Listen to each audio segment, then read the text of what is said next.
I think what I remember the most are the songs. Real funny. And of course, you got to put down the ducky if you want to play saxophone. C is for cookie, that's good enough for me. 1, 2, 3, 4, 5. 6, 7, 8, 9, 10. 11, 12. 1, 2, 3, 4, 5, 6, 7, 8, 9, 10, 11, 12. Doo, doo, doo, doo. It's like the pinball machine.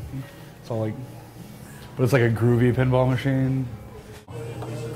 I'm a full-time professional harmonica player. That's what I do.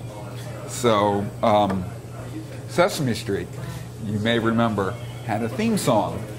And in that theme song was featured a very special harmonica.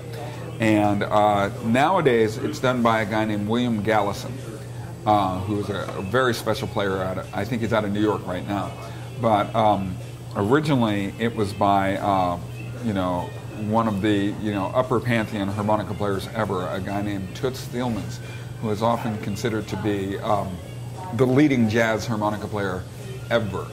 And to the point where, Downbeat magazine would consistently award him a best of, even though there was no best of harmonica category. He would be like best of miscellaneous instrument year after year after year. And he's from Belgium. And I mean, this guy goes way back to, I believe he was playing with Benny Goodman on guitar. He was a guitarist first. And I mean, he's been around a long time, and he also did the theme song for Midnight Cowboy. But in any case, a lot of harmonica players, they'll play, this is called a diatonic harmonica, and it gets this kind of sound. But, in Sesame Street, he used a chromatic harmonica. And the moment I play this, you will be reminded of Sesame Street. Now, the truth is that the way I play chromatic is very different than the way Toots Thielemans plays chromatic. And yet the instrument is so reminiscent of Sesame Street. There's just something in the tone of a chromatic harmonica that is so special.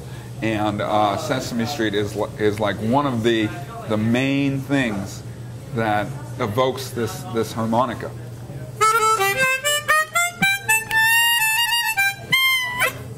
So, in any case, I don't know how much Sesame Street, led me towards my career, but I think it's agreed that that was some very, very special theme song work going on. Well, I think it's interesting. I think that Sesame Street is such a huge icon in our culture that I think that if it did go private, that people would be a little afraid to mess with it too much. I think that would kind of poke the mama grizzly, if you will. So I think that there's some safety in saying it could go private and not a lot would change much. It wouldn't deviate far from where we're going as a culture. Sometimes it was one of the few things that was available. Sometimes without the PBS station that was, helped produced by a local college or a school, there was nothing to give access points for even, civic events. I think where they were able to make the difference, where the money was spent, actually not spent, but just utilized the best, was their animation. You have to have a license to operate a TV, which seems, now I've been here for a few years, it seems really silly, but it pays for the BBC, which is kind of cool for less than £100 a year. So. And all the radio stations and stuff. So. And it was visual, because people learn different ways. So not only would they write, sometimes write 2 + 2, but they would show, 2 things, and here's 2 things. And I just thought it was a neat way because not everybody learns the same. So each kid could pick something, whatever worked for them, they could pick that out of the show.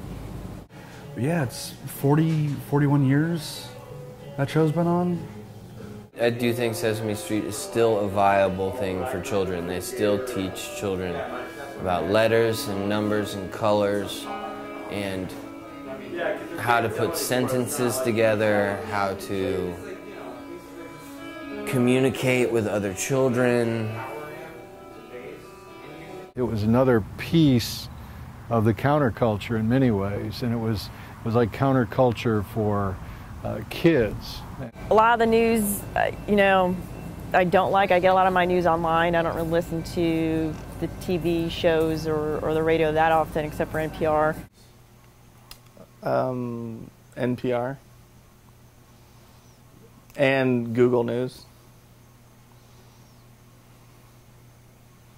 I know that they get very little, was it like 5%, maybe 10 of their, it might even be less, of their funding comes from the federal level. I think the media makes it out that, you know, they're given too much money, you know, public funding, which I don't believe is the case. You know, I think they do a lot of, a lot is private, and the little they do get publicly is now being slashed.